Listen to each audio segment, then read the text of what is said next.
Hello and welcome back to the ever so beautiful and always beautiful Ironbridge on the banks of the River Severn. And I'm here again reading from my second self-published book, Ashes to Ashes, Watching England Through the Night, 2021 to 2023.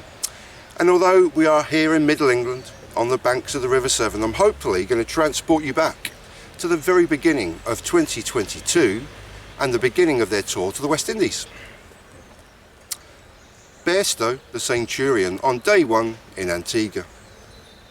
Following England's 4-0 drubbing at the hands of their old Ashes foe in Australia this winter, it was a much changed Test match team that took to the field today for the first day in a 3-Test series in the always beautiful West Indies.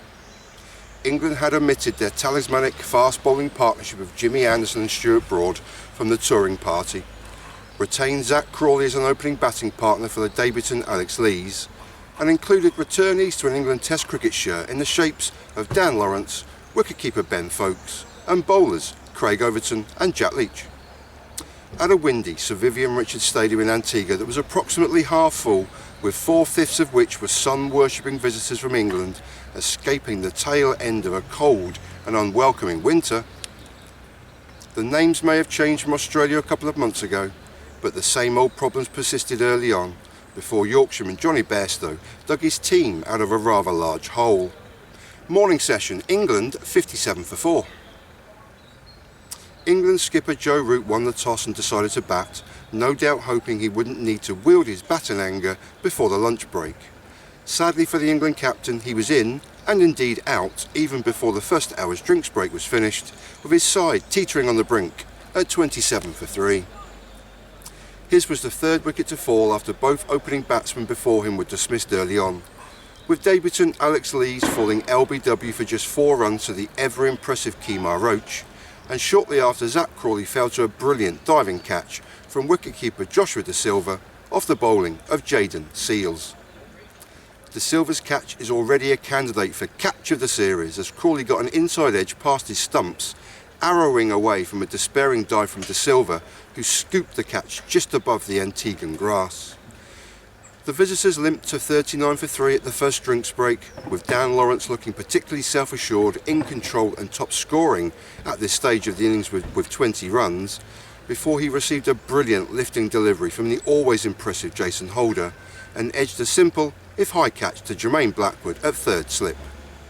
Holder would finish the morning session with 5 consecutive maiden overs and thus 30 consecutive deliveries that were not scored from, and taking the wicket of Lawrence in the process typified the dominance being exerted by a collective group of West Indian bowlers in this opening session of the day.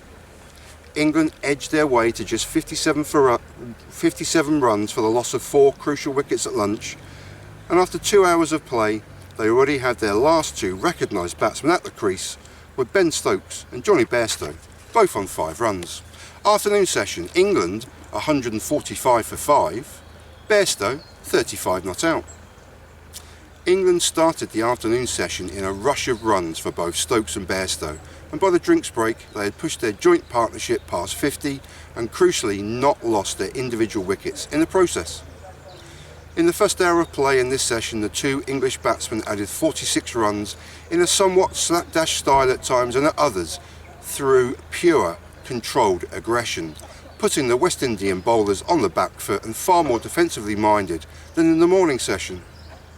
All this changed mere minutes after the drinks break as Jayden Seales pegged back Ben Stokes' leg stump with a beautiful Yorker that Stokes could only edge into his own stumps.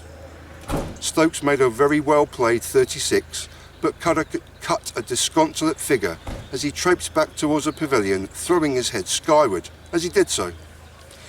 His partnership with Bairstow had passed 50, and together they changed the momentum of the Test match, but England were now 115 for 5 at the fall of Stokes' wicket, and the West Indian hosts were back in the driving seat. The final 40 minutes or so before the tea break saw England add a further 30 runs to their overall total, with new batsman Ben Foakes scoring the majority of these runs, mostly in boundaries in the process. Foakes finished at the tea break 21 not out, 3 brilliant boundary 4s and 1 streaky edge through the West Indian fielders in the slips, with his partner Jonny Bairstow dropping anchor and barely scoring but crucially playing well, stoically, and 35 not out. Stumps, day 1. England 268 for 6, Bairstow 109 not out. The final session of the day belonged almost exclusively to the Yorkshireman Bairstow. Ben Foakes continued to play aggressively and score well as he added a further 21 runs before being dismissed LBW by Jason Holder. The West Indian fast bowler continued his impressive spell from the first session, finishing the day with 2 wickets for the cost of just 15 runs from 16 overs, and was the day's standout star for the hosts. Chris Woakes again chipped in with valuable runs with the bat for England, ending the day on 24 not out, but the day truly belonged to Bairstow. His acceleration in the final session was in marked contrast to his circumspect batting and no-nonsense defensive work throughout the afternoon session, as he went from 35 not out at tee to 109 not out at stumps. He passed both landmarks of 50 and 100 in the final session today, scoring 74 runs and impressively following up as the only English century maker in the recent Ashes series with Australia. He came to the wicket with England struggling and on the verge of yet another batting collapse, with the score on 48 for 4, but over 200 plus combined team runs later, he left the field to a standing ovation from the thousands of England fans ringing the Sir Vivian Richards Stadium. From 12 for 1, 17 for 2, 27 for 3 and 48 for 4, England finished the day just ahead of their West Indian hosts, and from an almost certain, and my trademarked, Calypso Collapso, Jonny Bairstow's innings ensured his team have their noses slightly in front after the opening day. Another 100 runs in tomorrow's opening session could see England posting 350 plus, an above par first innings total that should be competitive. As it always seems to be, the morning session tomorrow is vitally important to both teams. And that was a chapter from Ashes to Ashes. Watching England through the night 2021 to 2023. Thank you so much for watching.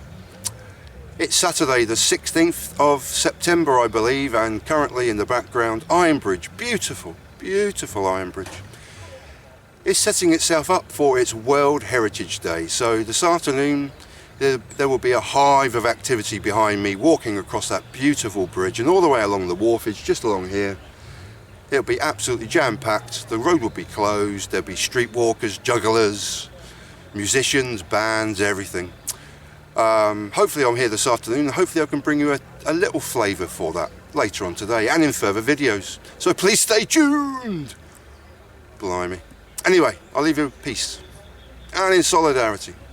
And I thank you so much for watching. Peace, everyone.